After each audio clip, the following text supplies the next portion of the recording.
Одон дээр сугаас та бүхнийхээ амрыг ирэн мэдчилж байна. Их Монгол улсын түүх нэвтрүүлэг маань хүрэхэд бэлэн боллоо. За нэвтрүүлэг NTV Одмондөр радио 107 83.3 гэсэн хост толгойноор та бүхэндээ хүрдэг.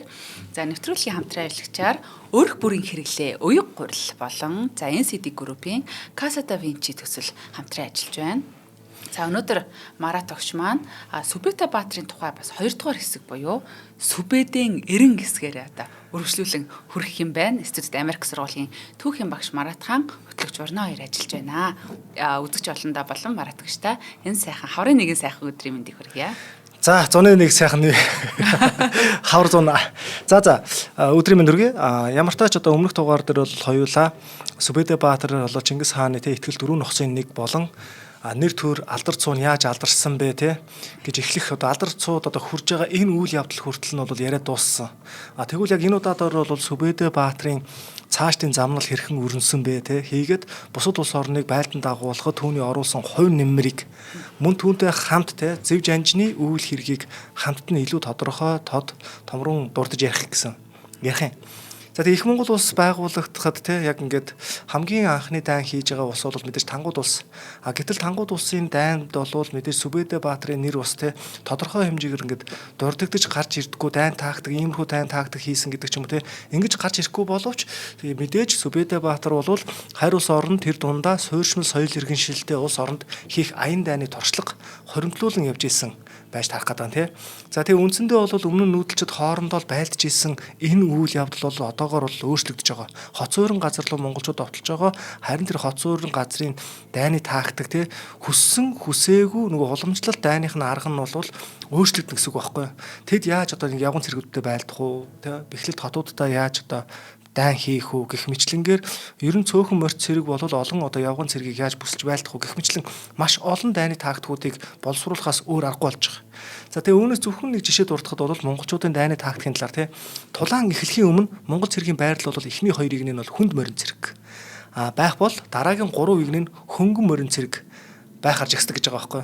Тэгээ дайсны ойртож очмогдсон хөнгөн морь цэргийн эхний игнэ бол ингээд хүнд морин цэргүүдийн дундуур те ингээд гинт гарч ирээд дайсны зүг рүү бол номоор ингээд битүү хардаг гэж байгаа.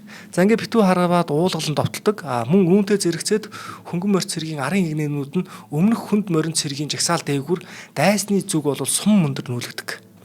За ингээ хөнгөн морь цэргийн эхний игнэ дайсныхаа жагсаалд тулж очмогцоо нүүрний игнийхэн дагуу дашуулдан давхилдаж ном сумаар харух бөгөөд шургалсан гал нь дээд зэгтээ хүрэх бөгөөд тохиромжтой үе ирмэгц гинт холдон зайлдаг. Яг энэ үед тэднийг холдохыг холдсон даруйд нь араас нь очисон хүнд морь цэргийн игнэнүүд нь дайсны жагсаал руу тулан орж уулгалан довтлосоор дайсан этгээдийг бүрэн одоо цохилтонд оруулдаг гэж байгаа. Энэ мэтлэнгээр одоо янз янзын аргуудыг хэрэгжилж исэн зөвхөн одоо нэгийг дурдахад юм байгаа. За Тангууд улсад хийсэн дайн бол дайнд бол Сүбэдэ Баатрын бол үйл явдал нэгдүгт ингээ гарч ирдгүү гэсэн шүү дээ. Гэхдээ энэ бол мэдээж Сүбэдэ Баатар дайны туршлага хоримтлуулж явж байгаа гэдгийг бол энд бас харж болно. Үүнээс гадна Чингис хааны дараагийн аян дайн байгаа. Энэ бол зөрчдийн алтан улс те.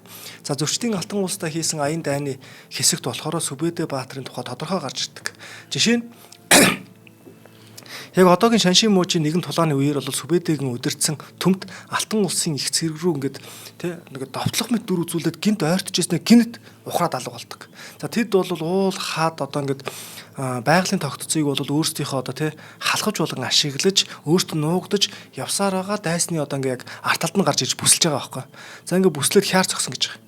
За 29-ийн дайны үед ч гэсэн Сүбэдэ Баатрын намтар түүх бол нэлээд сайн тодорхой гарч ирдэг.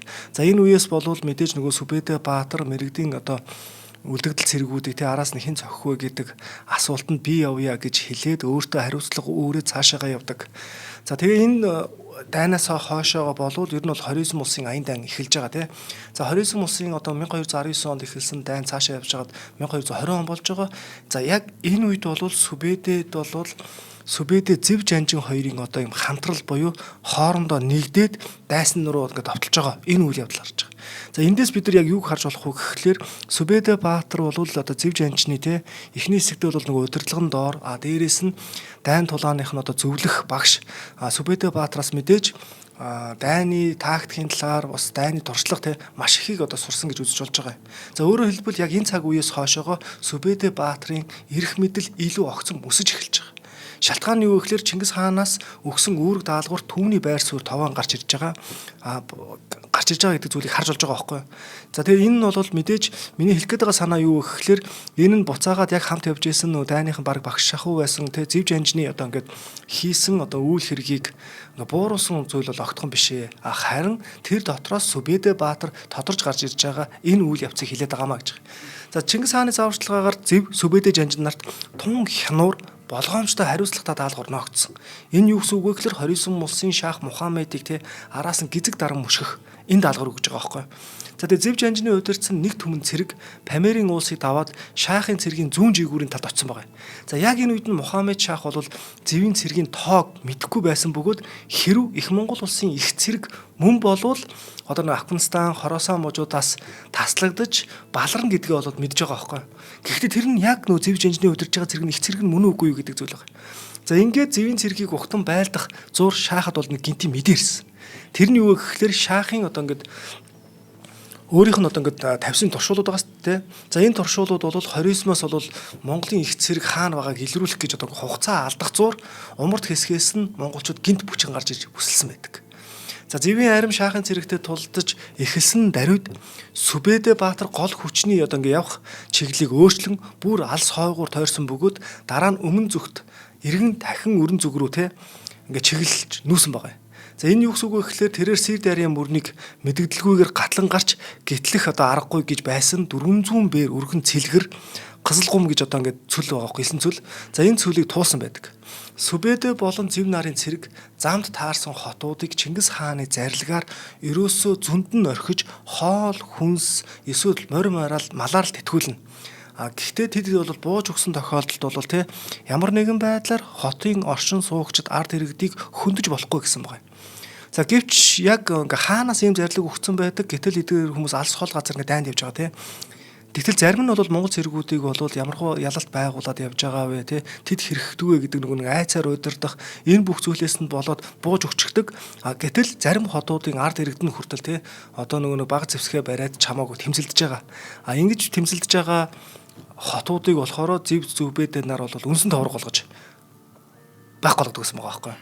За тэгээ Мухаммед шаахын араас хөөх ингээ их цэргийг Сүбэдэ зэв болон Чингис хааны хүргэн тогоочор нар гэд тогоочор гэд. За энэ хүмүүс одоо ингээ удирдах явж исэн байгаа. Ер нь бол цэргийн тоог бол 25-аас 30 мянга орчим байсан, 3 төмт байсан гэж үздэг байгаа байхгүй. За тэгээд яг ингээ явж байгаа хооронд бол нэг асуудал гардаг. Тэр асуудал нь юу вэ гэхээр Чингис хааны хүргэн тогоочор ноён болвол Чингис хааны саяны өгсөн зарлигийг зөрчдөг. Шалтгаан нь юу вэ гэхээр зэв жанжны одоо ингээд буулгаад авчихсан байсан те зэв жанжинд тэргүй бууж өчгсөн байсан хүмүүс одоо хотыг тэр чигээр тонон дээрэмддэг байхгүй. За ингээд тонон дээрэмцэнд бол тогоочорыг бол Чингис хаан гэр бүлийнх нь хамт одоо гэр бүлийнх нь хамтаар нь цаазаар авах болсон ч дараа нь бол ингээд шийдвэрээ өөрчлөд зүгээр жирийн цэрэг болгож хувиргадаг. За ингээд жирийн цэрэг гэдэг бол том төмтийн ноёны хувьд бол жирийн цэрэг болж хувирж байгаа нь бол нэгдүгürt бол маш том алдаа гаргасан үүнээс гадна маш хүнд байдал гэсэн үг байхгүй. За ингээд тогоочор бол 29-ийн нэгэн хотыг эзлэх дайны үеэр яг одоо нэг жигсаал дунд 10 тарвтаар ингээд цэргийн ингээд жигсаал дунд явж байгаа шүү. Ингээд жигсаал дунд явж байхдаа алгасан байдаг. Ийм харамсалтай гэсэн үг. Тэгэхээр нэг хааны зарилгыг зөрчүүл бол ямар одоо одоо хариуцлага хүлээх вэ гэдэг нь эндээс харагдаж байгаа байхгүй. За ингээд зэв Сүбэдэ нарын одоо нэхэж буй шаахт бол одоогийн одоо ингээд өөрт нь бол өөрийнх нь бие хамгаалагч нараас өөр ямар ч хүн үлдээгүй. За ингээд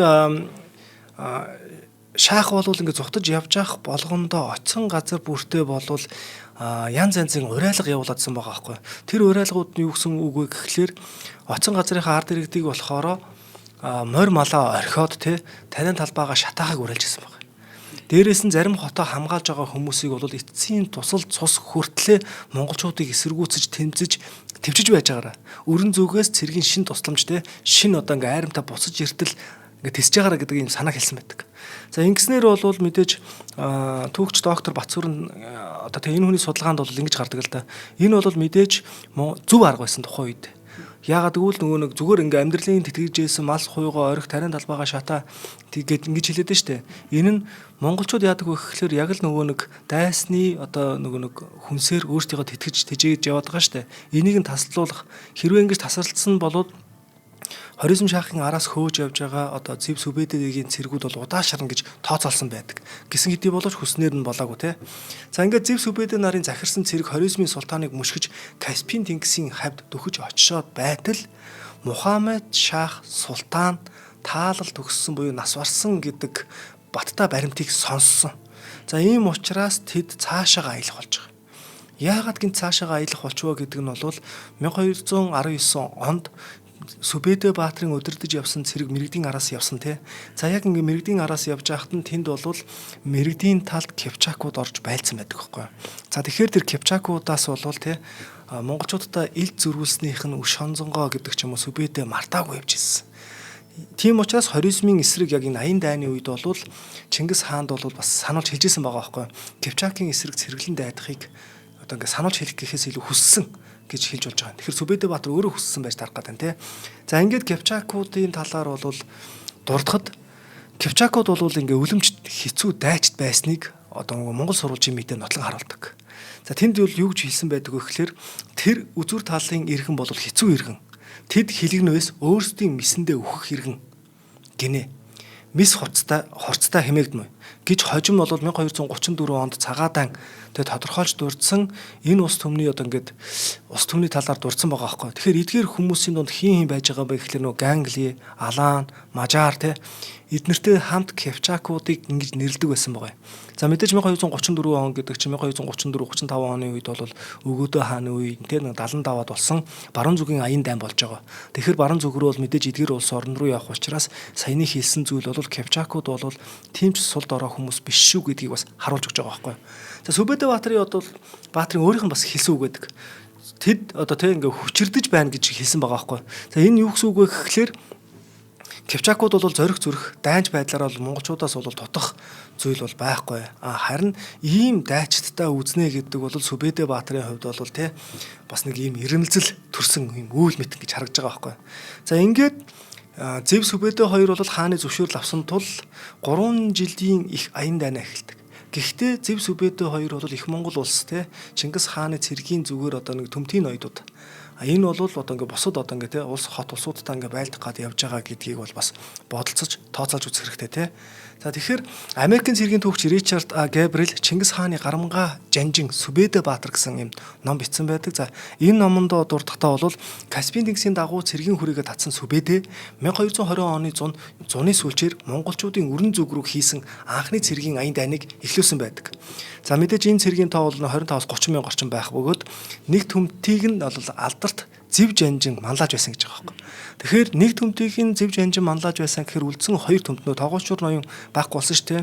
Тэгэхээр энэ бол нөгөө нэг юу гэсэн үг вэ гэхээр эрх мэдэл бол ер нь Сүбэдэ Баатарт байсан гэдэг санааг хэлээд байгаа. За ер нь бол цэргийн ерөнхий жанжин гэж байх хэвээр толгой гэж байх хэвээр тий. Тэгэхээр энэ саяны тэр Кипчакийн талд болж байгаа эдгээр дайнуудад бол удирдлага бол Сүбэдэн гарт байсан гэдгийг бол дараагийн түүхүүд илүү тодорхой гаргаж ирдэг.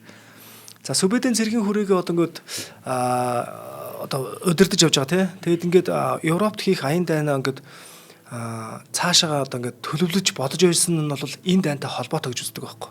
Яагаад вэ гэхээр саяны энэ одоо ингээд 3 жилийн энэ одоо Кипчакийн тал нутаг, Оросын тал нутагт те ингээд хийж байгаа энэ дайн нь бол хожим Сүбэдэ Баатар баруун зүг рүү дайдах томоохон одоо те бодлоо тээж явж исэн гэдгийг хараад байгаа. За Сүбэдэн цэргийн одоо ингээд цэрэг мэдээж амрах ёстой, өвлжих ёстой гэдэг ч юм те тиймэрхүү зүйл байх ёстой шүү дээ. За ингээд Сүбэдэ цэргээ өвлжүүлэх зорилгоор Азербайджааны тухайн үеийн нийслэл Табриз хотыг чиглэн урагшилсан байдаг. Сүбэдэ тэр хотод хурч дайн тулаанаар бус гэрээ хэлцээрийн аргаар хотын захирагчдыг морь унлаг их хэмжээний мөнгө эд агуурс те энэ өгөхийг шаардсан байгаа галт мөнгө өгөхийг шаардсан. За хэрэг өгөхгүй бол хотыг нь шатаан гэж үтсэн байгаа байхгүй. Харин хотын захиргаа бол монголчуудын тавьсан шаардлагыг шууд биелүүлсэн. Шалтгаан нь юу вэ гэхээр өмнө нь одоо монголчууд 29-нд хэр одоо том хэмжээтэй аян дайн явуулж байгаа вэ гэдгийг бол маш сайн мэдчихсэн учраас шаардлагыг биелүүлсэн. За ингээд тухайн өвлөр Сүбэдэ Каспийн тэнгис цутгах Хура болон Араксис мөрнүүдийг чиглэн үржил шимтэй тал газарт Сүбэдэ болол мордоо тэнхрүүлж цэрэг ирсэн амрааж удахгүй эхлэх аян дайндаа бэлдэж байсан гэдэг санаа гаргаж байгаа. Мөн цэргийнхээ хүчийг нэмэгдүүлэх зорилгоор хэдэн мянган одоо ингээ курдуудыг те цэрэгтээ илсүүлэн авсан гэж байгаа. За ингээ 1221 оны 2 дугаар сард Сүбэдийн айрам Каспийн тэнгисийн өмнөд үзүүр орчмоор аялж байсан. За их цэрэг Хураа голын ирэг дээр те Хураа голын ирэг даган ингээ цаашилсаар баруун зүгт бол Тифлис буюу одоогийн одоо ингээ Тифлис хот ингээд боссон их хөндийг даган явж исэн байгаа байхгүй. За тэгээ Кавказын ууланд хүрэх гарцуудыг хамгаалсан энэ бол чухал хот. Кавказын нурагт авж цаа талд нь одоо тий Оросын тал нутг руу орох гэдэг шүү дээ, Кавчакийн тал нутг руу. За тэгтэл яасан бэ гэхлээр Сүбэдэ энэ аян дайнд тий анханасаа бол ингээ замдаа бол янз бүрийн дайн тулаан хийгээд яваад байхыг хүсээгүй байгаа байхгүй. Гэтэл энэ дайнд тэр хотыг хамгаалж исэн Гүржийн хаан Жорж Лашат гэдэг хүн тий Лашата ямар нэгэн одоо тулаан хийх ингээ санаа бодол байхгүй байсан боловч одоо Жорж одоо Лашата тий Гүржийн хаан. За энэ бол монголчуудын хийсэн дайны сураг чимээг айл хэдийн ингээ мэдчихсэн байсан. За тэгээ тэр яасан бэ гэхлээр монголчууд бол ер нь одоо тий хийсэн одоо ингээ үйлдэл эсвэл одоо ингээ монголчууд бууж өгсөн ч алдаг эсвэл одоо ингээ тий дайцсан ч алдаг гэдэг ч юм уу нэг иймэрхүү санаа бодолтой байсан юм шиг байна. За ингээ Гүржийн хаан бол Жорж Лашаг бол шийдвэр гаргах 2 сонголтын өмнө ирсэн байгаа. Тэрээр яасан бэ гэхээр нэг бол монголчуудад дайдах эсвэл одоо саяны Тибризийн захирагчийн араас орох буюу хамаг байгаа өнгөтэй өөдтэй бүх юмаа монголчуудад өгөх ийм бодлосон байгаа байхгүй. За ингээ Гүржийн хаан бол бодсон. За яг тухайн үеийн Гүржийн айран бол тий цэргүүдийнхээ одоо ингээд тулалдах чадвар, зэвсгийнхээ чанараар бол алдартай байсан байгаа байхгүй. За Гүржийн хаан торгон цэргүүд бол 3 түмэн Куман, Морь цэрэг айрмынх нь одоо сүрт хүчүүдийг одоо ингээд нэмжсэн. За Куман гэдэг үгийг бас бид нар ойлгох ёстой. Энэ бол Кипчакуудын бас нэг салаа хэсгийг нь хэлээд байгаа байхгүй. Ер нь бол Кипчакууд гэдээ ойлгочих болно. За ингээд Сүбэдийн цэрэг бол Хураа голыг өгсөн Куманы тал газар руу орж ирж байгаа тухай мэдээ авмагцаа Жорж Лаша хаан 70 мянган морьтнуудаа авч тосож байлдахаар ирсэн. За ингээд хоёр айрам өөд өдөөсөө тулж хэсэгчлэн тулаан хийх байдалтай жигссэн байдаг. За ингээд тулаан эхлэхээс өмнө хоёлаа хамтран ажиллагчаа танилцуулгав. За 70 түмэн цэргийн өөдөөс бас арай цөөхөн цэрэг байна уу даа гэж санаа зовж байна. За нэвтрүүлгийн хамтран ажиллагчаар өөрх бүрийн хэрэглээ уян гурил маань ивент гэж хамтарч ажиллаж байгаамаа. Тэгэхээр одоо зөвхөн бүхэл бүрийн гурил үйлдвэрлэхэд тусгаалan зориулсан Америк технологиг стандартын тий Монголдо нутагшуулж амжилттай нэвтрүүлгийн хэрэглэгчтэй ингэж хүргэж байна. За уяг бүхэл бүрийн гурил бол улаан буудайг хальстай нь бүхлээр нь терэмдэн гаргаж авдаг учраас шин тэжээлийг бүрэн хадгалсан байгалийн хамгийн үн цэнтэй ийм гурил гэж яддаг. За ялангуяа хүний биеийн бодисын солилцоог дэмждэг. За эслэг нь бол улаан буудаyn хальсан тэгэхээр агуулгаддаг. За энэ бол яг миний мэддэг зүйл байгаа даа л да. Эслэг гэдэг зүйл бол яг одоо нэг хотоод гидсний үйл ажиллагаа, за бактери, хотоодонд байгаа бактери за ер нь одоо гадаад орчинд хүнтэй огт хамааралгүй бактериас ахуулаад бидний дотоод орчиндээ бүх арьс бүх газар байдаг хүн зөвхөн л хотоод гидсэнд байдаг гэж бодоод идэг. За тэгвэл хотоод гидсэнд байгаа энэ ашигтай бактериудыг бид нэр одоо яг зөв тэжээлээр тэжээгээд ингээд зөв байлгах юм бол хүний биеийн одоо тий аз жаргалтай байх, ухаантай байх, хүний тархийг өдөртөж яадаг. Одоо хамгийн ийм одоо чухал хэсэг байдаг. Дархлааны 70% тэнд явж яадаг тий. За тэгээд ер нь бол одоо тий юу идэхийг одоо баг тархинд захиалаад ингээд сууж яадаг гэдэг шиг. За тэгэхээр энэ эслэг гэдэг зүйл бол яг тэр бактериудыг тэжээдэг. Одоо хамгийн чухал зүйл байдаг.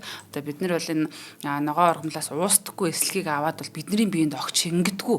Ямар зорилготой бидний ногоон оргомол идгээд байдаг вэ гэвэл ер нь бол тэр бактерийг тэжээх юм. За тэгэхээр одоо гурилаараа энийг аавна гэдэг бол надад одоо бид нар чинь тий гуриландаа дуртай ард түмэн байгаад байдаг.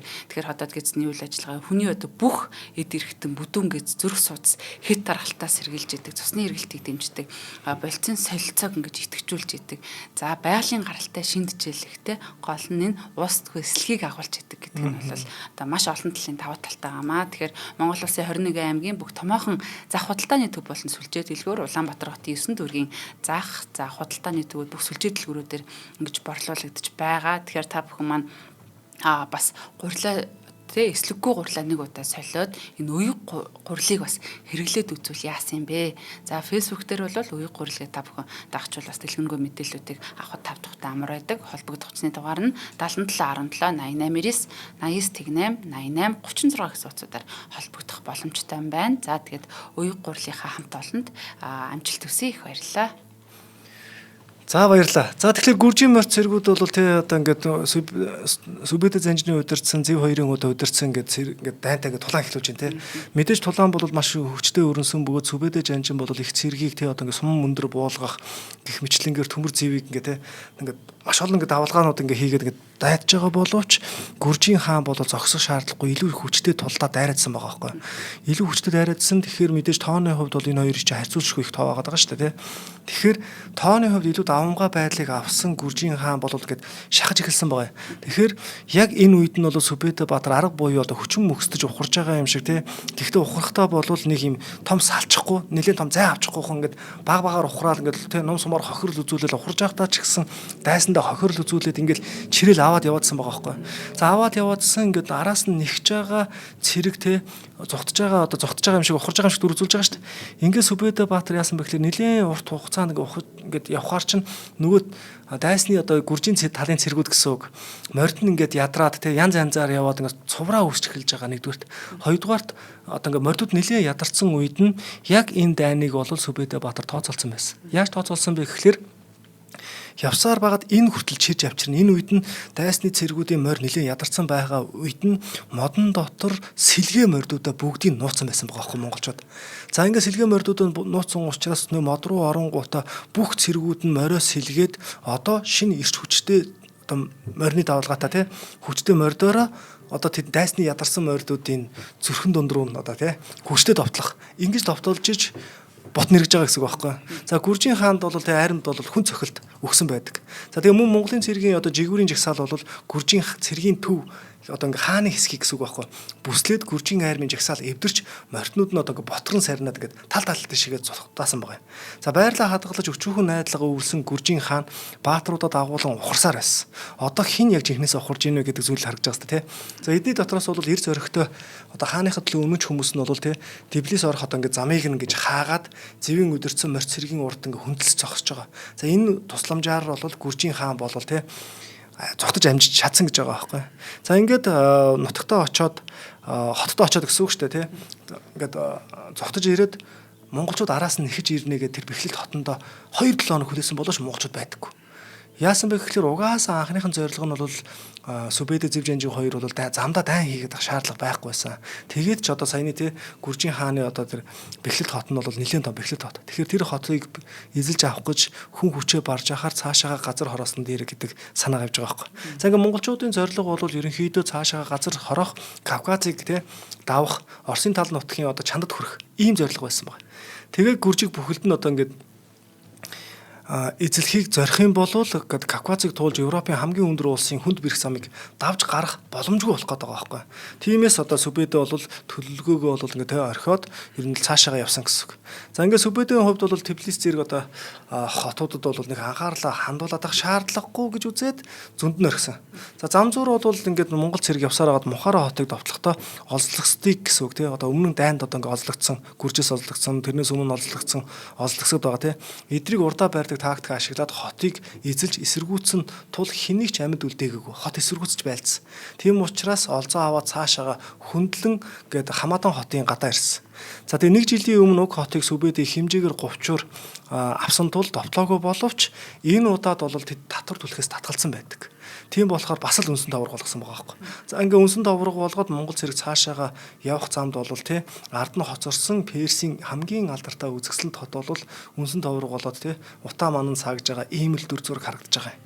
За ингээ 1221 оны намрын сүүлчээр Сүбэдэн айрам гүржийн баруун нутагт тий дахин довтолж очсон. За энэ удаа Монголын цэрэг бол Каспийн тэнгисийн баруун эрэг болох Дагестаны уулсын хөндий хооронд оршин байх хүчрхэг хамгаалт бүхий Дербент хотыг зорин довтлсон байдаг. За энэ босгосон бэхлэлт хэрэн бол зөвхөн хот болон уулын хэр толгодын төдийгүй уулсаар нэвтрээд энэ хотыг цааш нь давж ижил ерөнхийдөө болвол тэр Кавказын нурууг давна гэсэн утга санааг хэлж байгаа байхгүй. За тэгээ Сүбэдэ бол сонгосон замаараа хийсэн аялалдаа бол ингээ явсаар гад бүтэн 1 жилийг ингээд давчиж байгаа байхгүй алдчихж байгаа гэсэн үг. Алдж байгаа бас ингээд явж байгаа. За нэг гүржийн айрамтай хийж болохгүй ингээд ямар нэгэн дайн тулаанаас бол гүржийн айрамаас айл болох зайгаа аваад тэгэл Кавказын нурууг чиглээд яваад байгаа штэ. Гэвч одоо ингээд дэмий цагаа алдсан нэг иймэрхүү үйл явдал бол явцын дунд болсон гэж байгаа. За Сүбэдэ тулаан хийлгүүгээр Кавказыг дайран өнгөрөх санаатай байсан боловч одоо бас гүржийн айрам бас урд нь хөндлөж гарч иж байгаа гэсэн үг.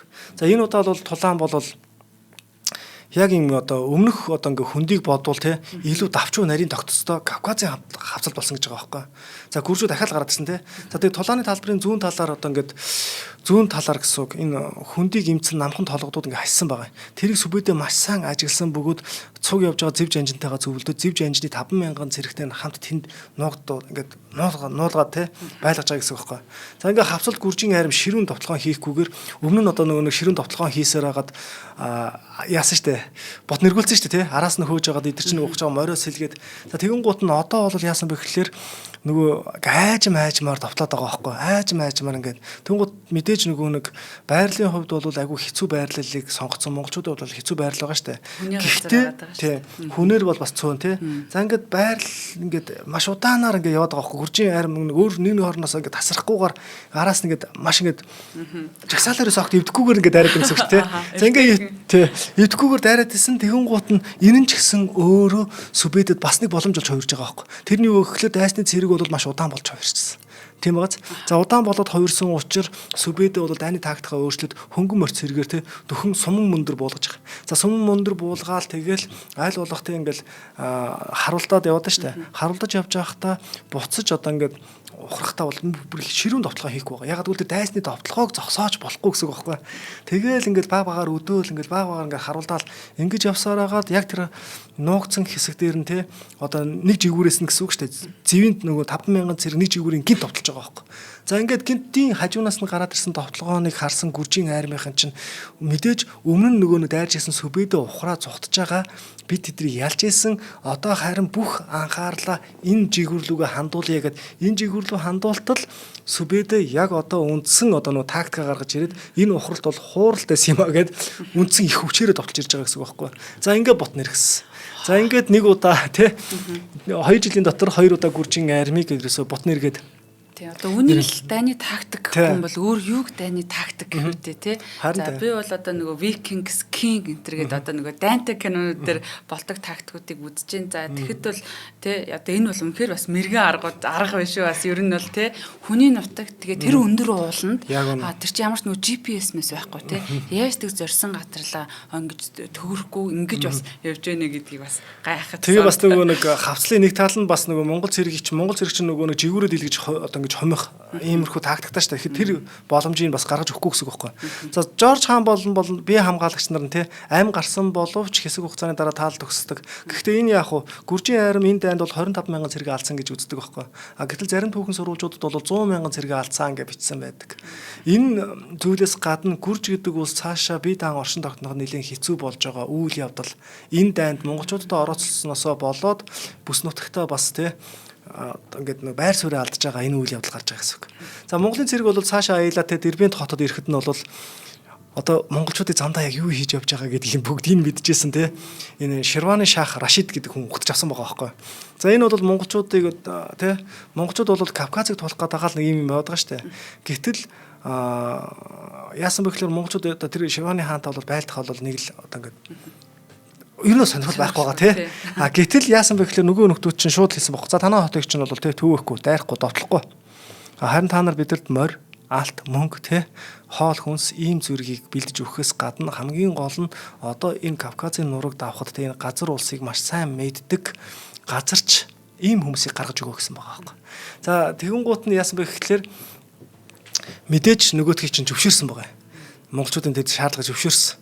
Гэхдээ тэр Рашидын өгсөн газарч нар нь бол өөрийн эзнийхээ заавраар хөдлөөд айл болох монголчуудыг маш том бартаа саадтай дээрээс нь алсуур хол замаар авч явж ирсэн байгаа байхгүй. Ингээд авч явж ирсэн учраас замдаа бол энэ яг юу болоод байгаа гэдгийг Сүбэдэ Баатар маш сайн мэдчихсэн учраас эднэр яг миний талд биш нөгөө эзнийхээ талд үйлчлээд байна гэгээд газарчтаас нэгийг нь татж авч ирээд тий алдаа гаргасан нэгийг ингээд цаадсан байгаа нүдэн дээр нь. За тэгээ юу болоод байгаа юм бэ гэдэг асуудыг хэлсэн байгаа байхгүй. Кавказын нураг давах ёстой гэдэг.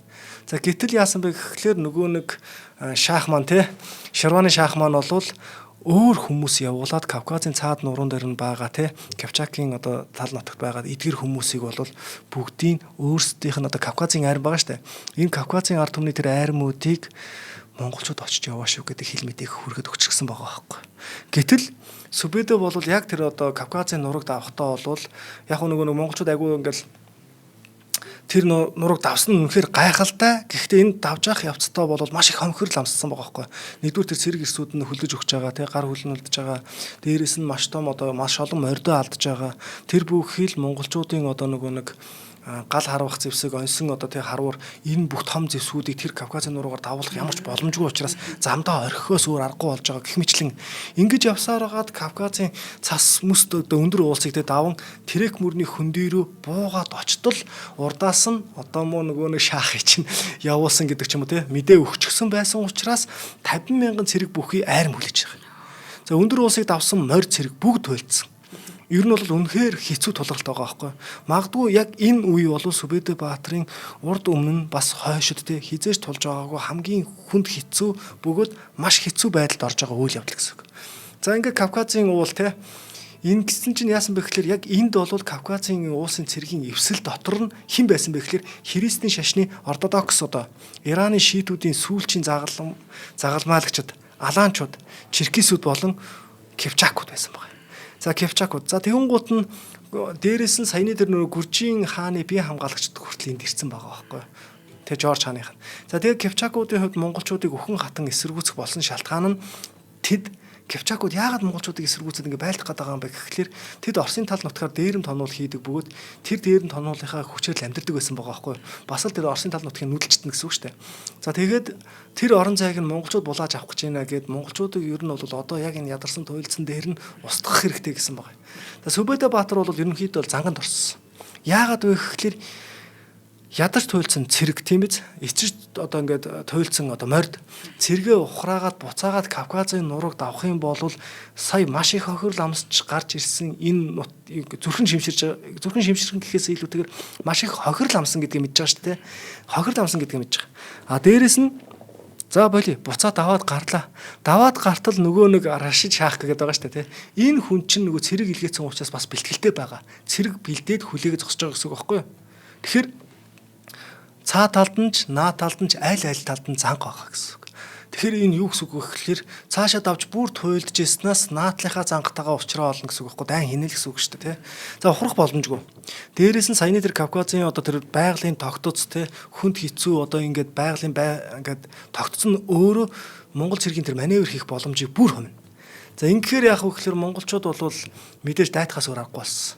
За ингээд монголчууд ингээд хүчтэй довтлогооныг хийсэн боловч энэ нь ерөөсөө нөгөө нэг саяны Кавказын тэр цэргүүд кипчакуудын тэр ингээд цэргүүдэд бол ингээд эсэргүүцэл үзүүлэх хэмжээний биш байгаа байхгүй. Тэд чинь ингээд нийлээд нэгдсэн байгаа даа шүү дээ. Бүх амыг нь хаачсан те. За тэгээ Сүбэдэ жанжин цэргээ ухраахаас өөр аргагүй болсон. За ингээд кипчак тэргүүтэй холбоотнууд бол те байрлаа алдалгүй бүүдэл отоод сухасж байгаа гэсэн үг байхгүй. Яг нөгөө Тэмүүжин бурхан халдун ууланд орж 9 хоног байхад чинь тайчуудын таргуудаагийн цэргүүд ингээ отдог шүү дээ. Гарч иртэл байдаг үст. Яг энтэй адилхан л юм хүлээж байгаа байхгүй. Тэд яасан бэ гэхээр монгол цэргүүдийг нэг бол өсөж өхөж үлбэрч ингээ ам гуйж гарч ирэх эсвэл бүр туйлдж ядраад дайдахт нь ингээ ялж авах гэсэн ийм зорилготой байгаа байхгүй. За ингээ уулнаас гарах бүх гарцуудыг нь хаасан. За ямар ч аргагүй болсон. За ийм хүнд нөхцөлд Сүбэдэ Баатарт бол ганцхан арга магадгүй энэс өөр ямар ч арга байгаагүй баг. Тэрний юу гэхээр нэг аргыг хөвгчилж чадсан. Энэ арга нь юу байсан бэ гэхээр Сүбэдэ уулын яамын нэг хэсгийг нь хааж байсан Куманчууд буюу нэг Кипчакийн нэг салбар хэсэг гэсэн шүү дээ. Энэ хүмүүст их хэмжээний алт болон хөлөг морд бэлгэнд өгөөд тал нутгийн ахан дүүс болох Куманчууд болон монголчуудын хооронд дайн хийх ямар ч шаардлага байхгүй. Монголчуудын жинхэнэ дайсан бол мусульман болон христийн шашнууд юма гэж итгүүлж чадсан. Маш хэмжээний алт мөнгө өгсөн байгаа байхгүй. За Куманчууд гэдэг нь болохоор саяны энэ эвсэл дотор бас нэлээд том байр суурь эзэлж байгаа. Бараг ихэнх нь шахуу. За тэгэнгუут нь Куманчууд яасан бэ гэхлээр яг л нөгөө нэг Хөгсүү Сабраг Баатарт Баатартаа маргааш байлдах гэсэн Чингис хаан Ван хаан хоёр байжгаад Ван хаан шүнэн нөгөө нэг түүдэг асаад алга болдсон шүү дээ. Хожим Сүбэдэ Баатар ч гэсэн өөрөө хоризмын шахта Мухаммед шахта тулалдахдаа энийг бас хэрэглэдэг шүү дээ энэ аргыг. За яг энтэй адилхан Куманчууд ийм арга хэрэглээ шүнийг ашиглангуудаа шүний харанхуугаар бусад холбоотнуудаа орхиод монголчуудын гарт орхиод нүгөө явчихдаг. Яваад өгчдөг. Байж боломгүй явц болсон биз дээ. Тэртээ маданд орцсон. Энэ улсууд чинь алт хөрөнгөл угаасаа алдсан шүү дээ. Гэтэл тэнд итгүүн үнэмшүүлэх ятгах тэр нөгөө нэг ярих чадвар ямар мундаг байгаа болоод ийм байх боломжгүй зүйлийг боломжтой болгочих. Наадах шиг боломжтой болгочих байгаа байхгүй. За ингээд үлдсэн хүч бол сүбэдэд бол баг зөөлөн хоол болчихж байгаа гэсэн үг байхгүй. За ингээд тэд нар яасан бэ гэхлээр үлдсэн хүчүүдийг цөм цохоод тэ хавцлаас гарч ирээд тэнхрээд тэгэрч одоо хавцлаас гараад ирэхэд тэнхэрнэ үстэй тэ хүм мал нь ядаж амраад авчин хоол үнсэнд хүрэн тэ. За ингээд яасан бэ гэхлээр Актмордоос хэлбээд одоо ингээд амраасныхаа дараа нөгөө команчуудын араас мөрдлөг явсан байгаа байхгүй. Тэр мөрдөгчнөр нь одоо мөрдөгч одоо туршуулдаг гэсэн үг шүү дээ, тий. Алин ичгээд. За эдгээр хүмүүсүүд нь бол цаашаага явсараа ингээд тэр команчуудыг бас яг хоёр салхыг нь хүлээгдсэн байгаа байхгүй. Тэгдэг жаад яг хоёр салангуут нь яасан бэ гэхээр Зөв Жанжин бол тэдний хамгийн том салсан одоо арай илүү хүчтэй гэсэн салсан хэсгийнх нь араас нь довтолж очоод өөртөөхөө өгсөн аалт морь тий. Тэрнээс гадна өөрсдийнх нь олцлоод өөрсдийнх нь морийг нь эд хөрөнгөтэй тий. Эдгээр бүгдийг нь олцлоод авчдаг. Тий. За энэ команчууд бол нөгөө Кипчакууд гэдэг байгаа шүү дээ. Аха. Яг номдор янз янзаар бичсэн байдаг л да. Зүгээр яг бид нар бол угсаа гарал нэгтэй тэр нүүдэлчин гарал угсаатай хүмүүс болохоор та нар бидэнтэй байлаад тэргүү гэж итгүүлсэн гэл те. А дээрэс нь бол бидний одоо зорилго бол зөвхөн одоо Христ болон мусульманчууд юм а та нарт бол ямар ч холбоогүй шүү. Бид нар бол та нартаа дайтахгүй гэдэг ёстой нэг итгэн үнэмшүүлэх гэдэг аргыг чинь хэрэгжилж чадсан байгаа байхгүй. За ингээ хэцүү байдал байсан ч гэсэн ялалт болол Сүбэдэ Жанжин болон Зөв Жанжин нарын удирдсан Монгол цэргийн талд буусан гэсэн. Хагуу. За ингээд Монгол цэргүүд бол Астрахан хотыг довтолж тэ төвөөснөр Оросын тал нутаг чөлөөтэй нэвтрэх боломж бүрдсэн байгаа. За Сүбэдэ хот бол Сүбэдэ хот болон уусаас зайдуу хээр талд гарч цэрэг ирсэн амраагаад дараагийн аян дандаа бэлж эхэлсэн. Тэр нь юу гэхээр зайлшгүй тэр уул хаад эдэр чинь нөгөө нэг нутгийн иргэд учраас тэр уул хадаа сайн ашиглаж байлдаад байгаа гэдгийг бол анзаарч байгаа юм. Нэгдүгээр, хоёрдугаар хотуудтай ойрхон байгаад байх юм бол бас нэг амар заяа үзэхгүй те. Аль нэг хот нь одоо манайх руу дайрах гэж ингээд тэгэхээр гол зорилго нь эхлээд цэрэг ирсэн амраах тий мордод ингээд тарга тэвэрийг авахулах ийм байсан байгаа байхгүй. За энэ хооронд Кипчакийн хаан Котян Оросын Киев болон одоо Черноговын бангуудаас оргонол хайгаад тэдний хүчийг монголчуудын эсрэг төрхрөх хүсэлтэй байсан. Тэгэхээр нөө команчууд чинь холигдуулсан шүү дээ тий. Яг ингээ ялгийн даваан дээр өөрсдөө ингээд алт эрдэнэс шунаад морин шунаад тий. Ингээ холигдуулсанд араас нь буц цохиулчихсан. Тийм учраас Оросуудаас монголчууд бидний араас нөхөж ирж байна. Бидрийг одоо ингээд авраач гэсэн байна. Харин Оросын одоо вангууд те юу гэсэн бэ гэхээр өөрсдийн газар нутаг дээр дандаа гай болоод байдаг энэ Кипчакууд команчууд те эдгээр туслах шаардлага байгаа мó. Харин ч монголчууд те эднийг Кипчакуудыг энэ команчуудыг залхааж байх юм бол баяртай байх болно гэдэг ийм мэдээ авсан байгаа байхгүй. Харин ч ингэ байжсэн. Гэтэл яасан бэ гэхээр монгол цэргүүд чинь Оросын тал нутагт нэвтэрч орж ирсэн гэдэг мэдээнүүд нь тал талаас ирээд эхлэн гут нь үгүй юм байна. Харин ч одоо энэ команчуудын Кипчакуудын цэргийг ашиглаад те тэгээд монголчуудыг дарж авъя гэдэг ийм бодолтой болсон байгаа. За ингээд Галичийн ван те Месилав болон түүний одоо хүргэн Волямужийн ханху Даниил нар бол хамгийн түрүүнд цэргээ нэгтгэхэд тун удалгүй одоо тэдэнтэй Курскийн ханху Олег болон Киев Черноговын хангууд нэгдэн очсон байдаг. За тэд одоо Суздалын их хаан Юрий Зэ Ростовын ханхугийн удирдсан их цэргийг даган эрцгээсэн гэж байгаа байхгүй. Тэгэхээр энд бол Оросын маш олон одоо вангууд дээрээс нь маш олон цэргийн хүчийн нэгдсэн хүч гэсэн үг шүү дээ. Нэгдсэн хүч бөөгнөрл монголчуудын өмнөөс тосон гарсныг мэдсэн Сүбэдэ Баатар Арал тэнгисийн хавьд ан хийж буй зүчийн зүгээс одоо зүччин бас нэг салаа цэрэг удирдах явж байгаа байхгүй. Гэтэл тэндээс одоо ингээд тусламж ирэх одоо бид нар бол тий маш олон дайсны дунд орлоо гэдэг санаагаа хэлээд тусламж ирсэн боловч зүчийн бие өвдсөн гэдэг шалтгаанаар одоо ирэх боломжгүй гэдэг маш хатуу хариу сонсдог. За тэгээ тал талаас гарч байгаа Орос болон Кипчакийн нэгдсэн цэрэг Сүбэдэг ингээ бүслэн байлдахаар тий тал талаас гарч байгаа шүү дээ. Эднэр бол ингээд байсныг Сүбэдэ бол мэдээж нөгөө тагнуул туршууллын тий энэ үйл ажиллагаа сайтай байсан учраас монголчууд үүнээс дайруу молтрон гарсан байдаг. Ингээ Монголын эсрэг одоо нэгдсэн олон хүчийг сарниулахаар илчилгээсэн. За илчилгээхдээ бол саяны энэ одоо аргуудыг хэрэглэсэн байгаа байхгүй. Тэр арга нь юу гэсэн үг вэ гэхээр сая бид нар бол Христ мусламчуудыг л одоо буцаах гэж байгаа маа гэж хэлсэн шүү дээ. Яг энэ арга хэрэглэсэн. Тэрний юу гэхээр за одоо нөгөө илчилгээний гутаа бид бол Ком буюу Кипчакуудын лараас ирсэн. Оросуудад тулдах хүсэл байхгүй. Бид тэднийг ялсны дараа Оросын нутагт нэвтрэлгүйгээр алс холуур яван одходно гэсэн боловч Киевийн баан те ов мэхэнд орохоос болгоомжлон элч нарыг цааталсан монгол элч нар шиг. За мэдээж энд бол нэг Кипчакууд байсан болохоор яг наа чинь өмнө нь бидрийг яг ингээд те хуурчихсан юм а холигдчихсан юм а гэдэг юм гарч байгаа шүү дээ те. За тэгэхэд яасан бэ гэхээр монголчууд дахин илчилгээсэн. Дахин илчилгээхдээ дайн зарлалаа мэдгэцсэн. Тэрний үгс үг гэхээр монгол цэргүүд та нартаа дайн зарлж байна. Элчийг алах ёс байхгүй гэдэг зүйл. Монголчууд ч гэсэн элчийг алдаггүй шүү дээ. Энэ бол. Гэтэл энэ нөгөө тал нь ингээ алаад шүү дээ. Элч алсан одоо улстай бол дайн зарлаа шүү дээ. За ингээ дайн зарлана. Энэ бол нэр хүндтэй үйл явдал байхгүй. Тийм бай. За уучлаарай гэж хоёул уучлахгүй. Хэлцэгчтэй хэлцэх болсон байна. За NCT Group-ийн Casa Da Vinci төгсөл болоо нэвтрүүлгийг явах боломжийг олгож энд тэтгэж хамтарч ажиллаж байгаа. Тэгээ Ярамгийн нүхтийн зам дагуу Арцтын аманд 23 га талбай дээр байрлаж байгаа бөгөөд одоо найз нөхөд хайртай дотны хүмүүстэйгээ тухлан суух эдэлбэр газар террас бүхий таун хаус болон одоо нам давхар цөөн айлын кондо вилла сууснуудыг та бүхэндээ санал болгож байгаа юм. За кондо виллагыг та бүхэн мэдж байгаа. За нэг давхартаа ердөө одоо 2 айл байдаг. Маш тавтахтай. За нэг барилгад 4-9 айл гээд нэгтаршил бага. За зочны өрөө бүр урагшаа харсан гэдгээрээ онцлог одоо маш гоё төсөл байгаад манайхан ерөөхдөө мэдээлэл авсан баг.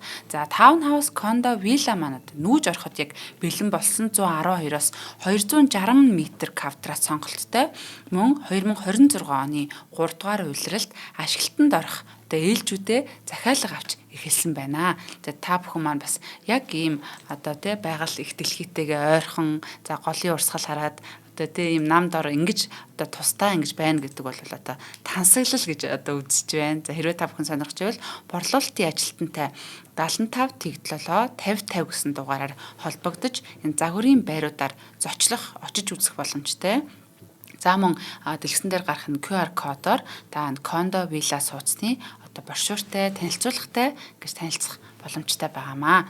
За ингээд нэвтрүүлгийг ивент гэж хамтарч ажиллаж байгаа Casa Da Vinci төслийн хамт олондоо их баярлалаа. Ер нь бол одоо Оросын тэр одоо тий нэгдсэн тэр хүч тэрнээс гадна одоо Кевчакууд тий эд чинь бол маш том асар том хүч гэсэн үг байхгүй юу. Ер нь бол түүхэн сурвалжуудад янз янзын тоол гарч ирдэг. За 80,000 орчим цэрэг байсан гэх мэтлэнгээр тий. За тэгэхээр энэ бол асар их том тоо. Монгол цэргүүд бол мэдээж хохирд маш их амссан тий 18,000 одоо бараг 20,000 орчим болсон байх магадлал өндөртэй байхгүй. За гэтэл яасан бэ гэхээр мэдээж дайн хийх нь тодорхой болсон учраас монголчууд айл болох тэр одоо тэр нэгдсэн холбооны тэр цэргийг бол хол газар сунжруулан дагаж тавих байсан байгаа байхгүй. За сунжруулан тавих дагах байсан. Тэгэхдээ бол 1,000 ноёныг үлдээс 1000 ноёныг үлдээгээд тэр бол хамгийн хариуцлагатай зүйлийг хийж байгаа гэсэн үг байхгүй. Монголчуудад нэгдүгürt бол нэг жоохон зай ахуулах, амраах ийм одоо боломжийг олгож байгаа гэсэн үг. За тэгээд тэр 1000-ыг үлдээгээд хэрвээ Днепр мөрнийг тэг гатлан гарч ирэх юм бол тий одоо араас нэгж байгаа их цэргүүд гатлан гарч ирэх юм бол тэнд нь саат бол хугацаа хож. Энэ бол бүгд лөхнө гэсэн үг шүү дээ тийм үст. Тэр 80,000 цэрэг 1,000 цэрэг яаж тогтоох уу дээ гэдэг шиг. За тэгээ монголчуудыг мөшгөн явсан тэг Оросын вангууд холбоотнууд мөшгөл яваад исэн мөртлөө энд нэг зүйл анзаарчихсан. Тэрний юу гэхээр Оросын вангууд те өөр хоорондоо өөр өөрсдийнхөө цэргийг захирахтаа ерөөс ямар ч зохион байгуулалт байхгүй. Нэгдсэн нэг зохион байгуулалт байхгүй. Хол тасарсан зэ. Одоо нэг иймэрхүү үйл явдлууд болж байгаа байхгүй. Тэгээд яг энэ дээр бол нөгөө Кевин Ван те энэ хүн бол 10,000 цэрэгээ заваар гатлуулад мөрнийг одоо хамгийн түрүүлээд гаталсан байгаа байхгүй. За ингээ гаталсан яг энэ үед нь бол Монголын одоо нөгөө 1000 авч үлдсэн одоо жанжин байгаа шүү дээ. Энэ оюун бол яасан бэ гэхээр ширүүн хүчээр одоо те байлцсан боловч Оросууд бол монголчуудыг ялж 1000 ноёныг нь цаазалсан. Ингээд хоорондоо тасарсан Оросын хүч хоорондоо тасраал яваад байгаа заяа. Эдрийг хооронд тасарж байхад нь монгол цэргүүд ингээл хоошоо ухраал яваад байгаа. Гэхдээ бүр амралтаа ухарж яваад байгаа гэсэн үг байхгүй. За ингээд 9 хоног монголчуудын араас хөөхтөн Сүбэдэ зэв жанжиннар аль хэдийнэ 9 хоногийн дараа тэр ирэх газарт нь те цэргээ байршуулчихсан дайнд бэлэн зогсож байгаа гэсэн үг байхгүй. За ингээд 1223 оны 5 сарын 31-нд Калколын баруун ирэг дээр Оросын армийн манлаад явсан Мстимлав одоо удаадны те гол гатлан монгол цэргийн жагсаалыг харсан ч араасаа ирж байгаа бусдыгаа хүлээгээгүй. За энэ бол одоо хамгийн том алдаа. Ер нь бол монголчуудын араас явахт ингээ те араас нь ирсэн цэргүүдээ хүлээдэг нь хамгийн том алдаа. За дээрэс нь мөн дайныхаа төлөвлөгөөгөө ч хэлээгүй. Би одоо монголчуудын цэргийг те энэ жигүүрээс ингэж товтлох чинь гэдэг ч юм уу. Ямар төлөвлөгөө хэлээгүй. Энэ юу гэсэн үг вэ гэхээр Кевин Ван бол хамгийн хүчтэй гэдгийг харуулах гэсэн санаа байгаа байхгүй. За ингээд цаашаага яасан бэ гэхээр яг өөртөө нь цуг явж ирсэн нөгөө командчууд те Кевчакууд эдэртэй чи худ ургийн холбоотой байхгүй юу маань хүн чинь. За ингээ холбоотой байсан энэ хүмүүстэй тэдний араас бас нэхэн ирсэн одоо Курскийн болон Волны вангуудын цэргүүд ч эдгээр бүгдээрээ Монголын эсрэг давшин орсон байгаа байхгүй. Гэхдээ хоорондоо бас зайтай. За ингээ орсон тэгэнгუут нь тэдний үйл ажиллагааг те харуул бас дайдж байгаа дайн хүртэл араас нь ихж байгаа замбраагүй хоорондоо дайдж орж ирж байгаа энэ төлөвлөгөөг нь харахад хүртэл ямар ч замбраагүй байсан байгаа байхгүй. За ингэнгуут нь монголчууд бол жинхэнэ энэ дайнд хичнээн хүн тэг хүнд одоо цөөтэй байсан ч гэсэн өөрсдийнхөө дүрмээрээ байлдаж болох юмаа гэдэг зүйлийг хийсэн байгаа. За ингээ Калколын те баруун ирэг дээр болсон энэ дайнд монголчууд бол шуурхаа харваачдын шургалсан сумын мөндөр галичийн болон одоо ингээд Кипчакуудын хооронд те хоосон орон зай үүсгэсэн баг. За энэ орон зай үүсгэхдээ яасан бэ гэхээр яг энэ үеэр монголчууд бол нөгөө нэг утаан хөшиг буюу одоо утаагаар ингээд утаатаа сум харваж байгаа гэсэн үг байхгүй. Counter Strike мэднэс утаа шиддэг те. За тэрнтэй адилхан яг утаатаа сум гэж харваад тэр утаан дотор нь тэр цэргүүд ингээ манараад те байрлаа алдаад яг ингэж хооронд нь яг нөгөө нэг голоор нь байсан хөнгөн морь цэргүүд чинь бүгд гинт байхгүй болоод оронд нь гинт хүнд морин цэргүүд Монгол морь цэргүүд орж иж байгаа гэсэн үг байхгүй. За Монгол морь цэргүүд орж ирээд тэнд төвөж байгаа. Хоёр талаас нь те зад өсрөж гэсэн үг шүү дээ. Тэгүн гут нь байрлаа алдсан одоо Оросын одоо те ван болон одоо команчууд одоо Кипчакууд. За Кипчакууд яасан бэ гэхээр Кипчакууд хамгийн түрүүлээ цутаасан баг. За цутаасан харин Оросууд бол яасан бэ гэхээр нэлээд том их хохирол амссан. За ингэж явж байгаа хооронд нь яасан бэ гэхээр яг нөгөө нэг Кипчакуудын араас мушгиж явж исэн Монгол цэргүүд хүнд морин цэргүүд ингээ хөөж явж байгаа штэ. Хөөгөөд явж исэн чинь урдаас нөгөө дайтах гад ирсэн нөгөө Волны армууд Курскийн болон те энэ хоёр армын вангуудын цэргүүд ирж байгаа штэ. Тэд нар нөгөө урдаас нь ирж байгаа цэргүүд нь хооронд бас зай гаргаад өгч байгаа гэсэн үг байхгүй. Тэгтэл араас нь нэхэж орж ирсэн Монгол цэргүүд ахаад голоор нь орж иж байгаа гэсэн. Голоор нь орж ирнэ гэдэг чинь тэр цэргийнх нь байрлалыг нь бот өсөргөнө л гэсэн үг байхгүй.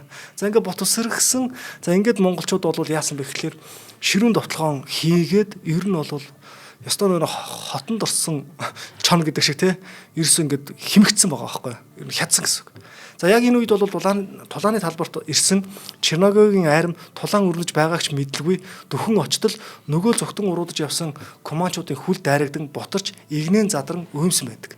Зөвхтөсдийн араас нэгсэн Монголын айрмын довтлогоонд цэргүүд нь өртөж байгааг Черногогийн ванд гинт ухаарсан. Гэвч тэднийг сэхээ авч амжаагүй байтал Монголын айрам жигүүрийн ангиудад цохилт өгч тэ ингээд Оросын вангуудыг одоо ингээд ороон бүсэлж ухрах замыг нь хааж бүсэлсэн баг. За бүслэгцэн Орос цэргүүд тэ давалгаанд одоо нүгэлдэх суман мөндөр болон хүнд морь цэргүүдийн ширүүн дайралтаас давхар цохилт амсаж хяар цохигдсон. За монголчууд бүсэлтэй хомин Оросуудыг ээлж дараалан хядаж эхлэх үед Мстислав уудааны ван те удирцсан хэсэг бүдэг цэргээ дагуулan бүсэлтийг сэтлэн гарсан байдаг. Хамгийн ихэнд явсан хүн шүү дээ те. Бас нөгөө талаар бол хамгийн баатарлаг байлцсан. Гэхдээ маш их хохирол амссан байхгүй. За тэд ухар зүхтаж одоо ингээд энэ тулаанд оролцохоор хамгийн сүүлд ирж явсан Кивийн вангийн цэргүүд рүү чиглэн очсон байдаг. Ялагдал нь бут нэргүүлснээр те одоо ингээд нөгөө нөхцөл байдал тулсан хүнд байдалд орсон Оросууд бол бүгд буцаж цогтохтой хүрсэн. Одоо нөгөө цөөхөн цэрэгтэй Монголоос цогтож байгаа гэсэн үг байхгүй.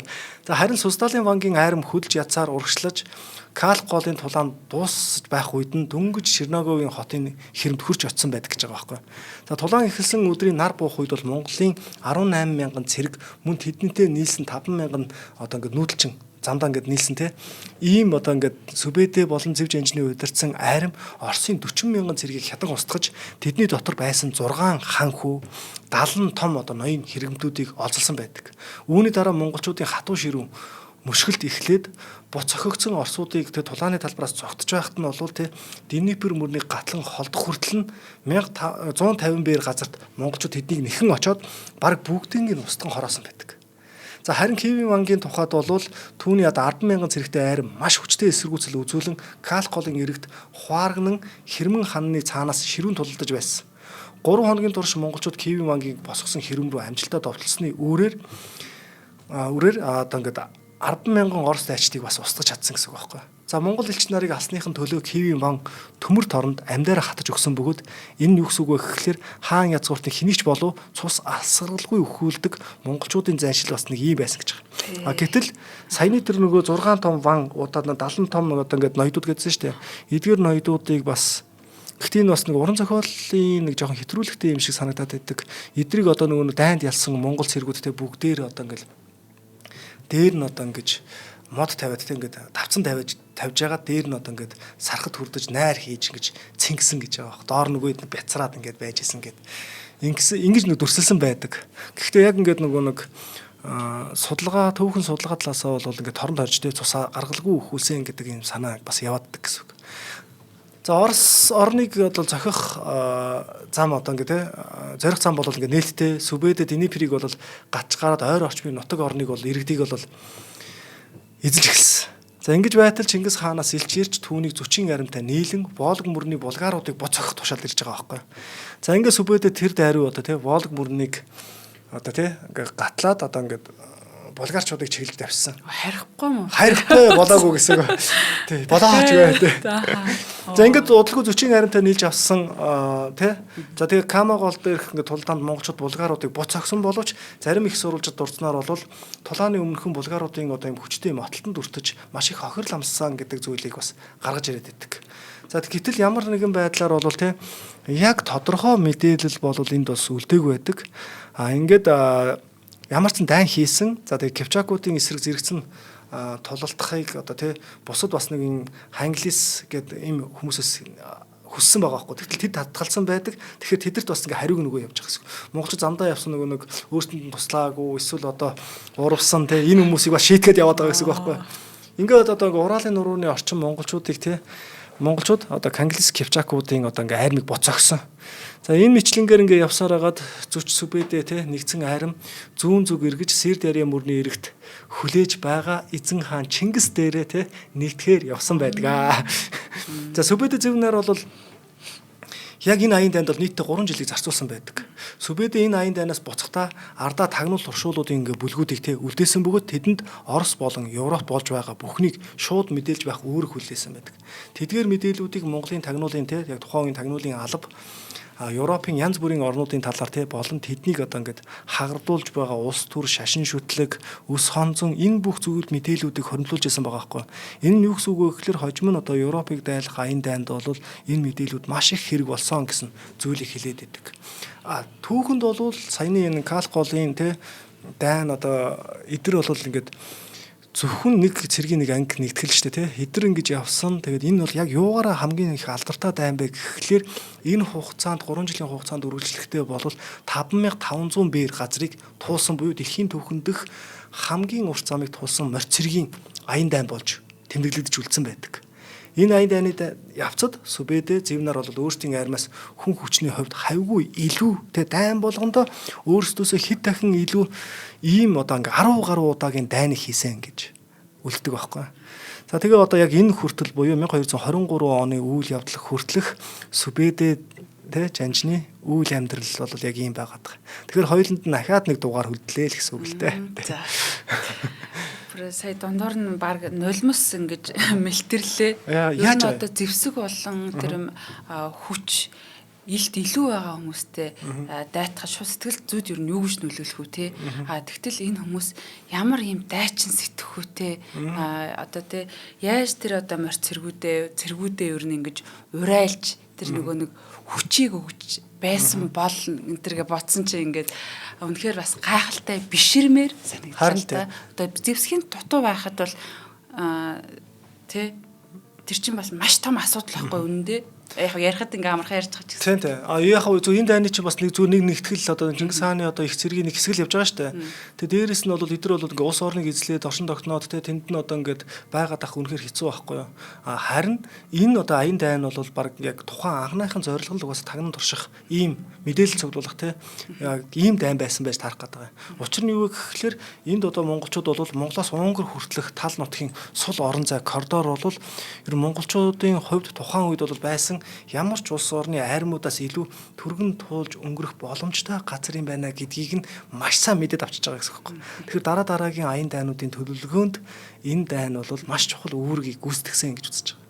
За баярлалаа агшаа. Энэ тухай одоо кино ши байдгүй ч гэсэн те нүдэндээ яг кино үзсэн юм шиг ийм сайхан мэдрэмжийг одоо төртөл ярьж гисэн Марат агштай их баярлалаа. За нэвтрүүлгийн хамтран ажиллагчаар өрх бүрийн хэрэглээ уяг гурал болон NCT Group-ийн Casa da Vinci төсөл ивент тэтгэж хамтарч ажиллалаа. Нэвтрүүлэг NTV Одмондөр радио 107 83.3 гэсэн хостолгоноор та бүхэндээ хүрлээ. За ингээд Сүбэдэ Баатрийнхаа одоо 3 дахь дугаараар эргэж уулзах юм байна. Тэ хамтаа сүлэг сонсогч та бүхэндээ их баярлалаа. Марат агштай дараа уулзлаа баяртай. За баяртай.